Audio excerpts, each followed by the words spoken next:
નમસ્કાર, હું છું કિરણ કાપુરે. તમે જોઈ રહ્યા છો નવજીવન ન્યૂઝ. વરિષ્ઠ પત્રકાર પ્રશાંત દયાળ આપણી સાથે છે ને પોલીસની જે ભૂમિકા છે તે વિશે આપણે વાત કરવી છે. નરેન્દ્ર મોદી વડાપ્રધાન આપણા 2 દિવસ પૂર્વે ગુજરાતના મુલાકાતે હતા અને ત્યારે એટીએસના ડીવાયએસપી કિરણ પટેલે તેમના પ્રશંસામાં એક પોસ્ટ કરી હતી અને ત્યાર પછી આ ચર્ચા પૂરા ગુજરાતના પોલીસ બેડામાં છે કે પોલીસ ઓફિસર જ્યારે સરકારના પક્ષે આ રીતે ઢળી જાય છે ને તેનાથી જે ન્યાયની અપેક્ષા હોય છે તે આપણા મનમાં ક્યાંક અવિશ્વાસ જગાવે છે. તો આ વિશે પ્રશાંતભાઈ સાથે થોડી ચર્ચા કરવી છે. પ્રશાંતભાઈ, સૌથી પહેલાં તો પોલીસને આવી કોઈ પણ ડીવાયએસપી કક્ષાના આ પોલીસ ઓફિસર છે, કેમ એમની મજબૂરી કે આવી પોસ્ટ કરવી પડી એમણે વડાપ્રધાનના પ્રશંસા માટે? સામાન્ય રીતે પોલીસે આવું ન કરવું જોઈએ. સવાલ એવો છે કે કિરણ, અત્યારે જે પોલીસ અમલદારો છે એટલે આપણું ગુજરાતનો જે પોલીસ દળ છે એમાંથી લગભગ 85% પોલીસ અમલદારો કે પોલીસ કર્મચારીઓ એવા છે કે જેમણે બીજી સરકાર જોઈ જ નથી. એ ભરતી થયા. બરાબર. એટલે કે હું એવું કહીશ કે લગભગ 2000માં જે લોકો ભરતી થયા અને આજે 2025 ચાલી રહ્યું છે. 25 વર્ષના ગાળામાં એમણે એક જ સરકાર જોઈ છે. એમણે સરકાર બદલાતી જોઈ જ નથી. એના કારણે એમને એવું થઈ ગયું છે કે આ જ સરકાર આપણી માય બાપ છે અને આ સરકાર રાજી રહેશે તો આપણું ભલું થશે, આ સરકાર નારાજ થશે તો આપણને નુકસાન થશે. હા, એ ચોક્કસ છે કે સરકાર નારાજ થઈ છે, આ સરકાર, ત્યારે ચોક્કસ નુકસાન એમણે કરેલું છે અનેક અધિકારીઓને, કર્મચારીઓને. એટલે એ ખોફ જે પોલીસ કર્મચારીઓમાં છે, અધિકારીઓમાં છે, એના કારણે તેઓ કોઈ પણ રીતે પ્રત્યક્ષ કે પરોક્ષ રીતે સરકાર કેવી રીતના રાજી રહે એને પળોજળમાં પડ્યા રહે છે. કાયદો શું કહે છે, એમને પોલીસ મેન્યુઅલ શું કહે છે, એની ચિંતા બહુ ઓછી થતી જાય છે અને આ આપણી માટે ચિંતાનો વિષય છે. પણ પ્રશાંતભાઈ, ટ્રેનિંગ દરમિયાન જ્યારે પોલીસની આવી ટ્રેનિંગ થતી હશે ઓફિસરોની, તો એમાં તો ચોક્કસ જ એમની ભૂમિકા એમને સમજાવવામાં આવતી હશે કે ભાઈ તમારે સરકારના પક્ષે આવી રીતે ન બોલવું. એ મને લાગે છે કે એક ડેકોરમ પોલીસમાં હશે. તો જ્યારે કોઈ આવી રીતે કરે છે તો એના પર શું પોલીસના અંદર જ શું એ ચર્ચા જાગતી હશે એની?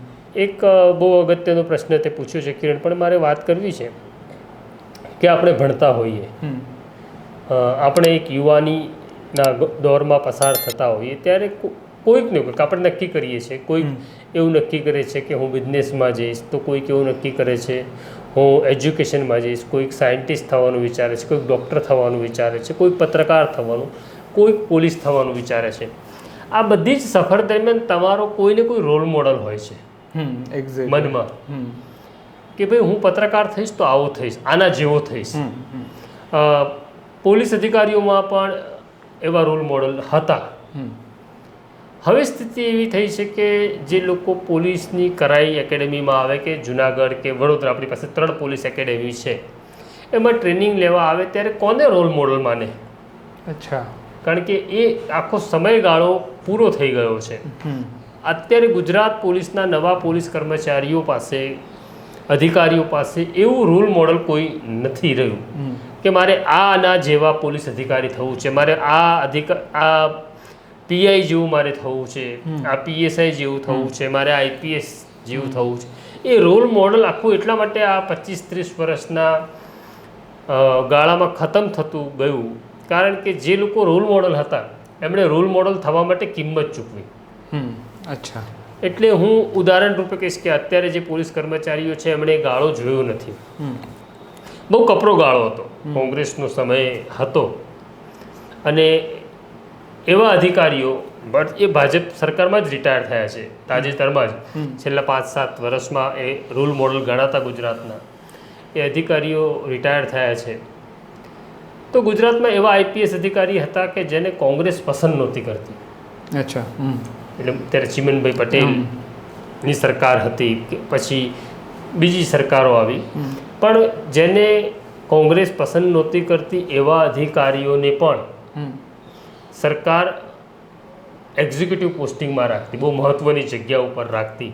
કારણ કે સરકારને એ ખબર હતી કે આ માણસ આપણને ગમતો નથી પણ કાયદો અને વ્યવસ્થા જાળવવા માટે આ માણસ ફિટ છે. હું ઉદાહરણ કહીશ, નામ પણ કહી શકું હું કે આવા રોલ મોડલ કોણ હતા ગુજરાત પોલીસના, જેમાં નામ છે AK સુરલિયા, AK સિંહ, આશીષ ભાટિયા, સતીશ વર્મા, PK ઝા, એવા અધિકારીઓ હતા કે જેમના નામથી માત્ર ગુંડાઓને ડર લાગતો એટલું જ નહીં.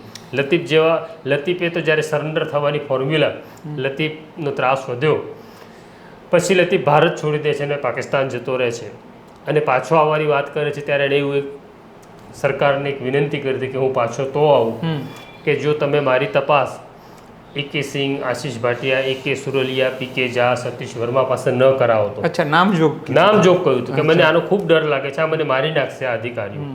તો એ ખોફ એ ગુંડામાં તો હતો પણ સરકારમાં પણ હતો. સરકારને પણ એવું હતું કે આપણે જો કાયદો અને વ્યવસ્થામાં 19-20 કરવા જઈશું તો આ નહીં ચાલે. અને આ અધિકારીઓ સરકારને કહી શકવાની હિંમત ધરાવતા હતા. મારી પાસેનું ઉદાહરણ પણ છે, ઘણા બધા છે. એમાંનું એક ઉદાહરણ છે કે 1993માં રથયાત્રા નીકળે છે અમદાવાદમાં. રથયાત્રા ઉપર લતીફ ગેંગ જ હુમલો કરે છે અને વ્યાપક પ્રમાણમાં તોફાન ફાટી નીકળે છે. તોફાન નિયંત્રણમાં આવતા નથી. ત્યારે મુખ્યમંત્રી ચિમનભાઈ પટેલ હતા, ગૃહમંત્રી નરહરી અમીન હતા, જે નરહરી અમીન હવે ભાજપમાં છે. અને એટલે આ વાત એટલા માટે કોઈ કન્ફર્મ કરી શકે કારણ કે નરહરિયા જે છે, તમે AK સુરલિયાને ન પૂછી શકો પણ નરહરી અમીનને પૂછી શકો. તોફાન નિયંત્રણમાં આવી રહ્યા નહોતા અને ત્યારે એક વાત એવી આવે છે કે કોણ તોફાનને નિયંત્રણમાં લાવી શકે.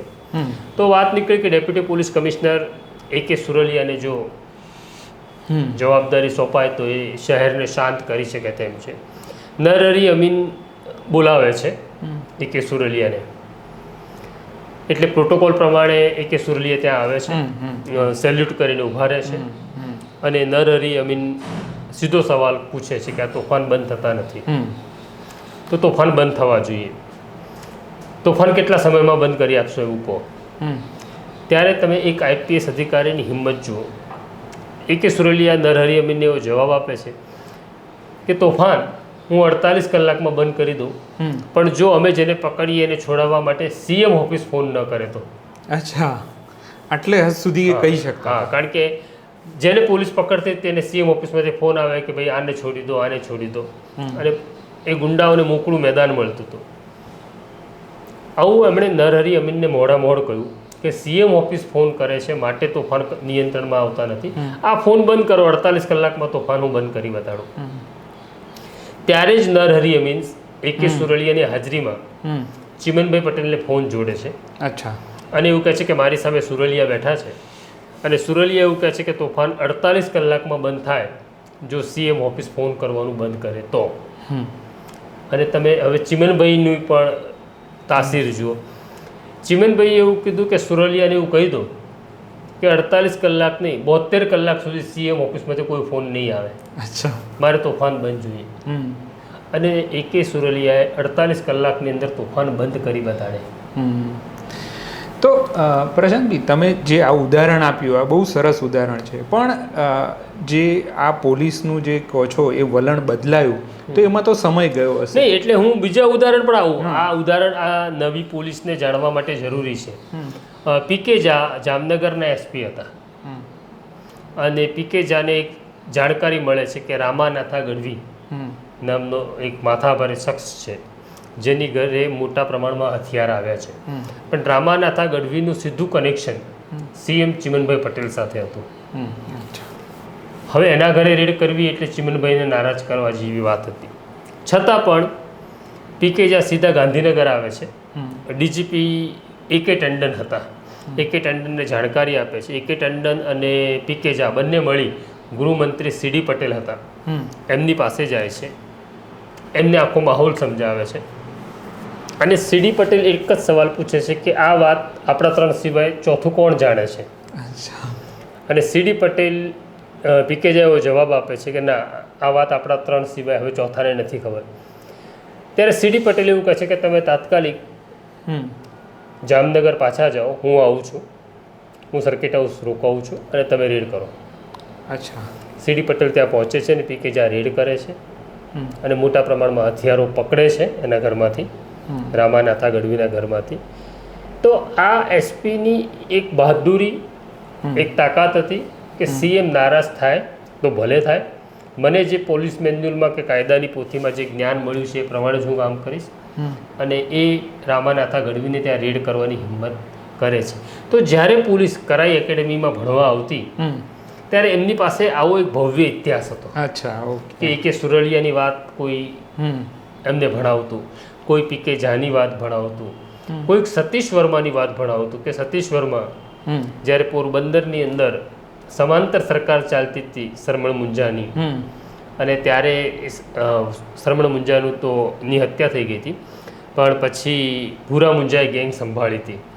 ત્યારે સતીશ વર્માનું પોસ્ટિંગ ત્યાં થાય છે અને પોરબંદરને ફરી ગાંધીનું પોરબંદર બનાવવાનું કામ, આજે જે પોરબંદર શાંત છે એની કોઈને ક્રેડિટ આપવાની હોય તો સતીશ વર્માને આપવી પડે. તો આ બધા જ ત્યારે કોંગ્રેસને ગમનારા અધિકારીઓ નહોતા. પછી સત્તાનું પરિવર્તન થયું અને આ જ અધિકારીઓ હવે ભાજપને ગમતા ન થાય, પછી તો સતીશ વર્માની છેક સિલોન બદલી કરી દેવામાં આવી. મલ્ટિપલ કારણો છે.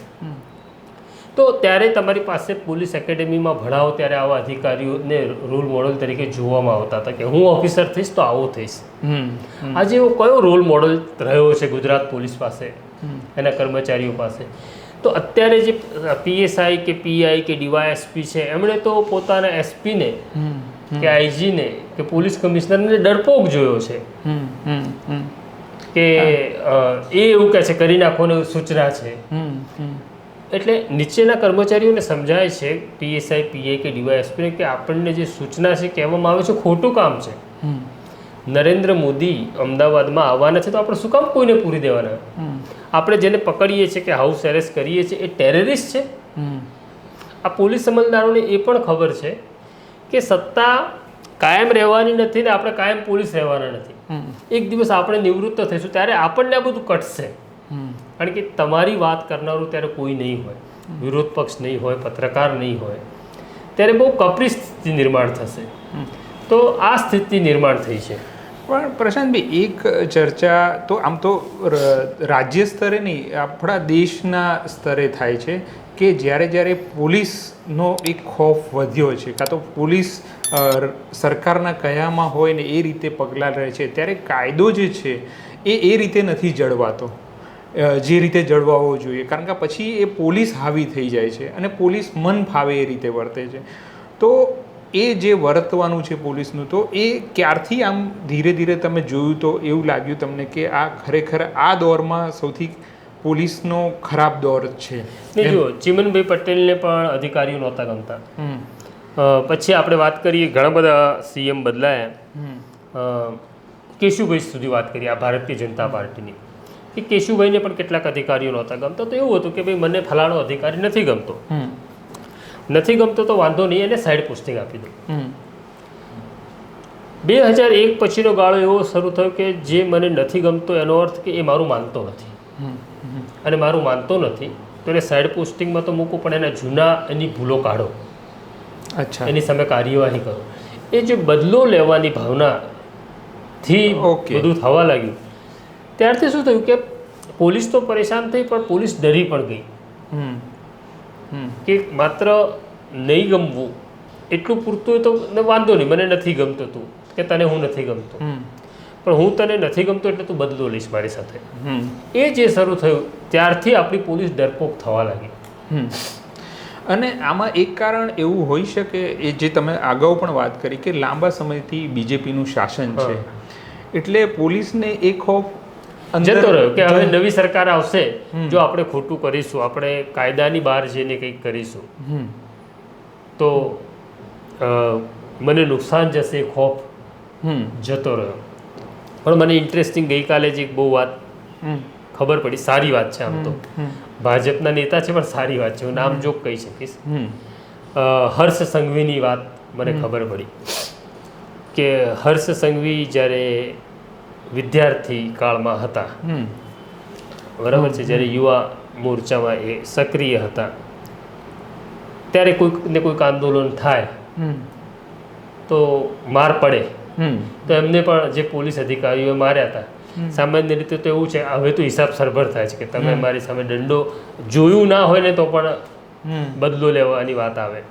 પણ જેમણે હર્ષ સંઘવીને ફટકાર્યા હતા, હર્ષ સંઘવી હવે ગૃહમંત્રી થઈ ગયા, તો હર્ષ સંઘવીએ બોલાવીને એવું કીધું કે ત્યારે હું મારું કામ કરતો હતો, તમે તમારું કામ કરતા હતા, અને તમે મને કઈ જે લાઠી મારી હોય તો તમારી ફરજના ભાગરૂપે છે, તમે ચિંતા કરતા નહીં, એ ભાવ બદલો લેવાની ભાવના હું પર છું, તમારી સાથે ખોટું નહીં થાય. એટલે આવા નેતાઓ પણ છે. આ ઉદાહરણ એટલે આપ્યું કે આપણે આખો માહોલ લે તો એવો થાય કે ભાજપના બધા જ નેતા પોલીસ સાથે બદલો લેવાની ભાવનાથી કામ કરે છે, એવું નથી. હર્ષ સંઘવીનું ઉદાહરણ મને હમણાં જ ખબર પડી ઓફિસરો પાસેથી.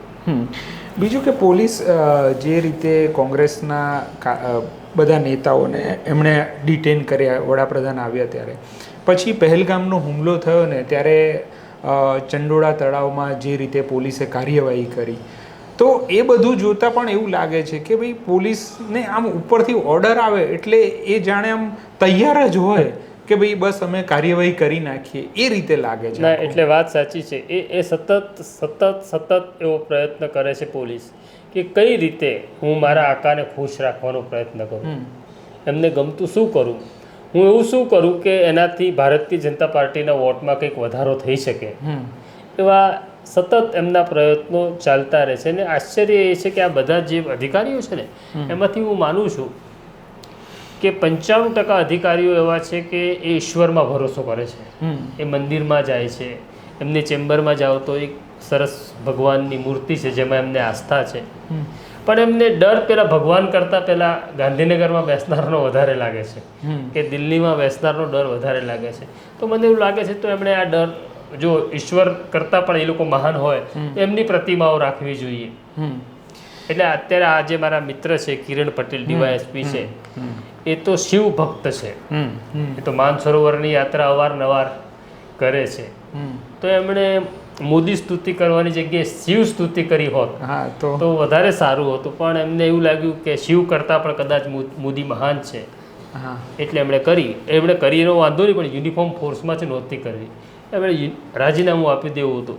અને પછી એ મોદી સાહેબનું મંદિર બનાવે તો આપણને કોઈને વાંધો નથી, એમની આસ્થા હોય, એમનો વિશ્વાસ હોય તો કરવું જોઈએ, કંઈ વાંધો નથી.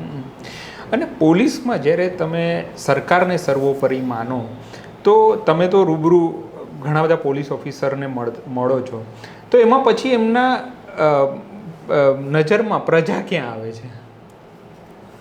જે રૂઆબદાર પોલીસ અમલદારો અને આપણે જોઈએ છે ને રસ્તા ઉપર હાથમાં લાઠી સાથે ફૂટ પેટ્રોલિંગમાં કે બંદોબસ્તમાં, ત્યારે એમનો રૂઆબ જુદો હોય છે. અને જ્યારે મિનિસ્ટરની ચેમ્બરમાં હોય છે ને ત્યારે બહુ લાચાર બિચારા દશામાં એ ત્યાં હોય છે, કારણ કે એમને ખબર છે અહીંયા લાચાર બિચારા આપણે નહીં થઈએ તો સામે બેઠો છે ને આપણી બદલી કરી શકે છે, આપણને ગમતી જગ્યાએ મૂકી શકે છે ને અણગમતી જગ્યાએ ધકેલી શકે છે. તો ત્યાં એમનું વર્તન બહુ જુદું હોય છે. અને પછી ત્યાંથી જ્યારે સૂચના આવે, હવે આમાં એવું છે કે દરેક વખતે ત્યાંથી રાજી કરવાની સૂચના નથી આવતી, પણ હું આ કરીશ તો ત્યાં બેઠેલો વ્યક્તિ રાજી થઈ જશે એવું માનીને અતિશયોક્તિ પણ આ લોકો કરી નાખે છે. એટલે બધા જ દોષ કંઈ રાજનેતાઓના છે એવું નથી, પણ આવું કરીશ ને તો આ રાજી થશે એટલે રાજી થાય છે કે સરકારને આ માણસ પસંદ નથી, હું આને કનડીશ ને તો સરકાર રાજી થશે. દરેક વખતે સરકાર કહેતી નથી કનડો, પણ આ લોકો એવું માની લે છે. તમે જે અગાઉ પોલીસ ઓફિસરના ઉદાહરણ આપ્યા જે સાહસિક ને હિંમતવાન હતા, તો બદલીનો ડર ને એમને નુકસાન પહોંચાડવાનો ડર તો એમને પણ હતો, પણ એ કયા માનસિકતામાં આ કામ કરી શકતા હતા? પહેલી વાત તો એવી છે કે કિરણ, જો માણસ નક્કી કરી લે ને કે મારે પગારમાં જીવવું છે, કોઈ પણ સરકારી કર્મચારી, તો એને ડરાવવો અઘરો છે. બસ મારે પગાર સિવાય મારી કોઈ જરૂરિયાત નથી. જરૂરિયાત નાની રાખો તો માણસ બહાદુર બની જાય છે, પણ પછી જરૂરિયાત આપણે વધારી દઈએ આપણા પગાર કરતાં. હવે આ જે આઈપીએસ અધિકારીઓને તો છે ને બહાદુર રહેવાના તકો વધારે છે. હું એવું નથી કહેતો કે તમારે દરેક વખતે સરકાર સાથે મુક્કાબાજીમાં ઉતરવાનું છે અને સરકાર જે કહે છે બધું જ ખોટું કહે છે, સરકાર આખી જ ખોટી છે, એવું પણ નથી. કારણ કે સરકારને પણ રાજ્યની કાયદો વ્યવસ્થા તો ચલાવવાની છે, ઓબ્વિયસલી, પણ તમારે એના પોલિટિકલ બાબતમાં ઇન્વોલ્વ થવાની જરૂર નથી. પણ હવે જે આઈપીએસ અધિકારીઓ છે, આઈપીએસ અધિકારીઓ પાસે તો બહુ સરળ એવું છે કે એને ગમે ત્યાં મૂકો તમે એને ડાંગ એસપી મૂકો, તમે એને એસઆરપીમાં મૂકો, કે તમે પછી એની બદલી કરી અને મિઝોરમ મૂકી દો, તમને નથી ગમતું. એ જ્યાં જાય છે ને ત્યાં એને સરકારી ગાડી મળે છે, કમાન્ડો મળે છે, બરાબર છે, બંગલો મળે છે, જેનું લાઇટ બિલ કે નથી ભરવાનું. તો આટલી વ્યવસ્થા તો મળે છે. જો એને પગારમાં જ જીવવું છે તો એની બહાદુરી યથાવત રહી શકે, પણ પગારમાં જીવવું નથી અને અપેક્ષા વધારે છે તો પછી સરકારને નારાજ નહીં થાય, સરકાર નારાજ ન થાય એવા સતત પ્રયત્ન થાય. બીજું એવું છે કે જે લોકો પ્રમાણિક છે એ પણ સરકારની સાથે છે. તો આવું કેમ? પ્રમાણિક તો ડર રાખવાની જરૂર નથી, પણ એ લોકો સરકારની સાથે અને સરકારને રાજી રાખવાનો એટલે પ્રયત્ન કરે છે કે ખાલી તમે પોલીસમાં હોવ ને તો પ્રમાણિકતા જીવાડતી નથી, પાવર પણ જીવાડે છે. અચ્છા. કે તમને મહત્વની જગ્યા ઉપર મૂકે, તમને રેન્જ આઈજી બનાવે, તમને પોલીસ કમિશનર બનાવે, તમને જોઈન્ટ પોલીસ કમિશનર બનાવે. આ પાવર પણ જીવાડતો હોય છે. એનું કારણ એવું છે કે એક સારો માણસ છે એને તમે SRPમાં મૂકી દીધો, પ્રમાણિક છે એને, તો એને ભૂતભય મળવા જતું નથી. એને 10 થી 6 સમય પસાર કરવો ને એ અઘરો થઈ જાય. એ જ પ્રમાણિક અધિકારીની જે પૈસા નથી લેતો અને સારી જગ્યાએ મૂકો તો પણ નથી લેવાનો, એને તમે SP તરીકે મૂકી દો તો એને સવારથી સાંજ ઓછી પડી જાય છે. એટલા બધા મળવા લોકો આવે છે. એટલે આમાં વાંક આપણો પણ છે ને. આપણે માણસ કોણ ક્યાં છે એના આધારે એનું મૂલ્યાંકન કરતા હોઈએ છીએ, એની સત્તાને આધારે. એટલે આવા મલ્ટિપલ કારણો છે. પણ અત્યારની સ્થિતિ બહુ નાજુક છે એટલા માટે કે અત્યારે મોટા ભાગની પોલીસ સરકારને શું ગમશે એની ચિંતામાં રાત દિવસ કામ કર્યા કરે છે. હવે છેલ્લો સવાલ પ્રશાંતભાઈ, તમે જે કીધું કે ભાઈ રોલ મોડેલ નથી આપણા ત્યાં, પણ અત્યારે એવું છે કે સોશિયલ મીડિયા કે બીજા બધા મીડિયા એટલા બધા છે કે એક્સપોઝર બહુ મળે છે. એટલે તમારે રોલ મોડેલ એવું જરૂરી તો નથી કે ગુજરાત રાજ્યમાંથી જ તમારે કોઈ પોલીસને રાખવા. દેશભરમાંથી સારા પોલીસ ઓફિસરની માહિતી પોલીસ પાસે પહોંચી શકે તો રોલ મોડેલ એમનું કામ એ જાણીને તો કરી શકે. એટલે એવું નથી લાગતું? આ છેલ્લો સવાલ. આપણા બધાના જીવન ધોરણ બદલાયા છે ને. આપણા બધાના જીવન ધોરણો બદલાયા. આજે હું નક્કી કરું કે હું ગાંધી જેવું જ જીવીશ, તો ગાંધી જેવું જીવવું સરળ છે પણ કિંમત માગે છે. હા, કિંમત માગે. હા, તો હું કોઈને રોલ મોડલ હવે બનાવું તો મારી કિંમત ચૂકવવી પડે. તો આપણી કેટલાની તૈયારી છે કિંમત ચૂકવવાની? આપણે તો ચૂકવવા હોઈએ છીએ. જે માણસ આવું જીવે છે ને, હું કાયમ એવું કહું છું કે જે લોકો સરળ જિંદગી જીવે છે, બહાદુરીપૂર્વક જિંદગી જીવે છે, એ બહાદુર અને સરળ એટલા માટે છે કે એનો પરિવાર એની કિંમત ચૂકવતો હોય છે. એની પત્ની, એના બાળકો, એના મા બાપ એની કિંમત ચૂકવતા હોય છે. તો માણસ જ્યારે પરિવાર ઉપર વાત આવે ને ત્યારે થાકી જતો હોય છે. એટલે પછી એવું લાગે છે કે આપણે ભલે પૈસા નથી લેતા, આપણે કરપ્શન નથી કરવું, આપણે ઉપરને કમાણી નથી કરવી, પણ જો મારા વતનમાં એટલે કે હું મારું જે કેડર છે એમાં જ મને સારું પોસ્ટિંગ મળતું હોય સરકારને થોડી ખુશ કરવાથી, તો ખુશ કરવામાં વાંધો નથી. અને એવું પણ મને ખબર છે કે આ કે બધા અંદરથી રાજી નથી. આપણને હસતા ચહેરા જે અધિકારીઓના દેખાય છે એ અંદરથી દુઃખી છે, પણ એમનામાં એ હિંમત નથી આવી રહી. કારણ કે એમને એમના ટેબલ ઉપર કે એની ઓફિસમાં રહેલી પેલી ઈશ્વરની તસવીર કરતાં બીજાનો ડર વધારે લાગે છે. એટલે આ બધું ચાલ્યા કરે છે. તો આ હતી ચર્ચા પ્રશાંતભાઈ સાથે. પ્રશાંતભાઈએ બહુ સરસ રીતે આખી વાત મૂકી આપી છે. મને એવું લાગે છે કે પોલીસ બેડામાં આ વિડીયો ખાસ કરીને જોવો જોઈએ, કારણ કે પ્રશાંતભાઈએ ઘણા બધા ઉદાહરણ પણ તમારી સમક્ષ મૂકી આપ્યા છે. તો આ પ્રકારની ચર્ચા અમે લઈને આવતા રહીશું. નવજીવન ન્યૂઝ વતી મને રજા આપશો. નમસ્કાર. વૈષ્ણવજન તો તેને કહીએ જે પીડ પરા